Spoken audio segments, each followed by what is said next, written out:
ഇടുക്കിയിൽ ജനവാസ മേഖലയിൽ വീണ്ടും പടയപ്പ ഇറങ്ങി. നയമക്കാട് എസ്റ്റേറ്റിലാണ് കാട്ടാന എത്തിയത്. ആദ്യം അതിന്റെ ദൃശ്യങ്ങൾ കാണാം.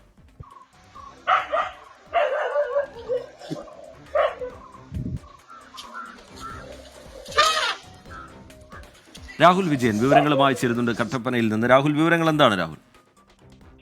രഞ്ജിത്ത്, ഒരു ഇടവേളയ്ക്ക് ശേഷം പടയപ്പ വീണ്ടും ജനവാസ മേഖലയിൽ ഇങ്ങനെ തുടരുകയാണ്. ഇപ്പോൾ നയമക്കാട് എസ്റ്റേറ്റിലാണ് പടയപ്പ ഉള്ളത്. ഒരു പശുവിന് നേരെ പാഞ്ഞെടുക്കുന്ന ദൃശ്യങ്ങളാണ് കാണുന്നത്.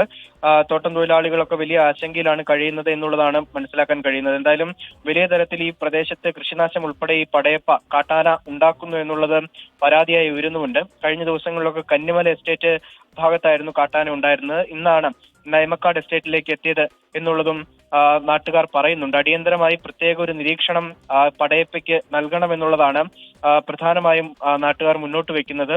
പ്രത്യേക RRT സംഘം ആനയെ നിരീക്ഷിക്കുന്നുണ്ടെങ്കിലും അതൊന്നും കണക്കിലെടുക്കാതെ പടയപ്പ സ്വൈര്യവിഹാരം നടത്തുകയാണ് ജനവാസ മേഖലയിലൂടെ.